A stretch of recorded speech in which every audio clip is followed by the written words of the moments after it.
So where do you usually go when you want to find out about media bias?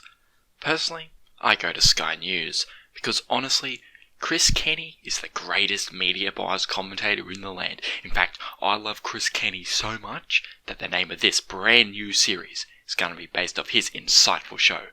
You've seen Kenny on media, now it's time for Sheev on media. Alright, so today I'm going to be talking about the Murdoch media and their monopoly. Now, I don't know about you, but I think that it's pretty normal for one single media company to own 70% of the press of a single nation.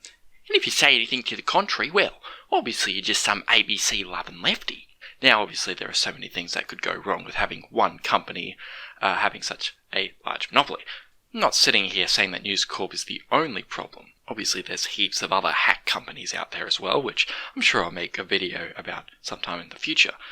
Pretty much every mainstream media organisation has major issues, but for this video I want to focus on Uncle Rupert. News Corp was first founded in Australia before its owner, Rupert Murdoch, went overseas to live in the US in order to buy media assets there.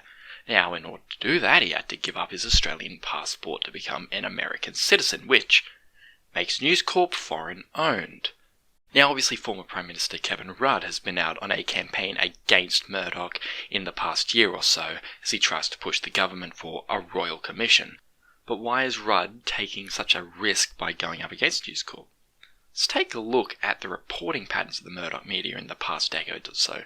I showed images of the Daily Telegraph reporting on both Rudd and Tony Abbott in the 2013 election in my previous video, which, by the way, thanks for the over 1,000 views. I did not expect that, considering my mic quality was, let's be honest, lower than the reputation of Queen's Birthday Awards now. Those images showed the clear distinction in coverage, Liberal good, Labour bad. How about the reporting of Bill Shorten compared to that of Turnbull or Morrison in the 2019 election?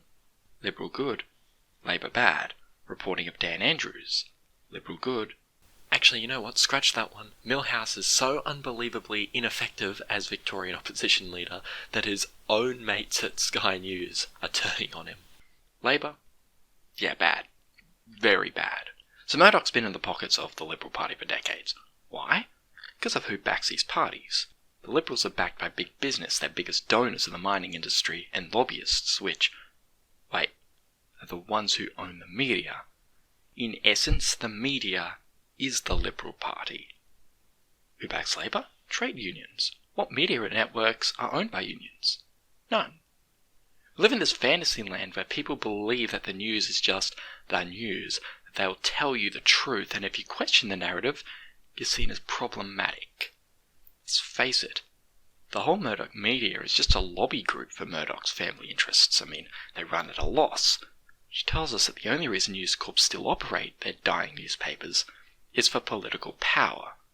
When the media is owned by the same people who donate to the Liberal Party, there is no question how that political agenda will be used. The worst abuse of Murdoch's monopoly has been seen in his rampant campaigns against climate action in this country. When Kevin Rudd tried to establish an emissions trading scheme back in 2009, he was smeared across the Murdoch press. Julia Gillard faced similar scrutiny when she attempted to pass an ETS a year later, and the Liberals and News Corp relentlessly attacked both her and the government for literally trying to save the human race. But why does he oppose climate change? Well, after digging into it a bit, it appears that Murdoch has various business interests in fossil fuel companies. According to Michael West's media, News Corp companies in Australia have extensive commercial arrangements with multinational oil and gas corporations. In essence, advertising. As we learned from the Shonky Awards last year, going against your advertisers' interests is a big no-no in commercial media.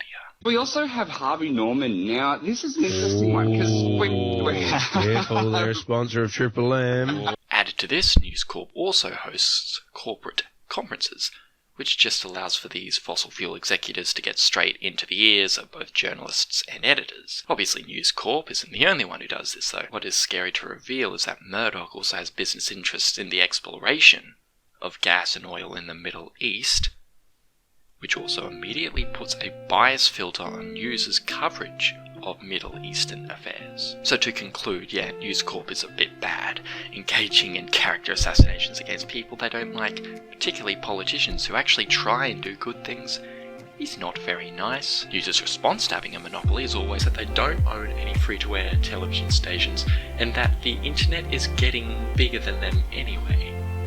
Fact is that pretty much every radio station just reads the Australian newspaper word for word each morning anyway, which sets the news agenda, which is then discussed on free-to-air TV news that night.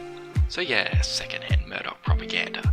Now, let's see who the top online site is in Australia right now, and but we're way down at third.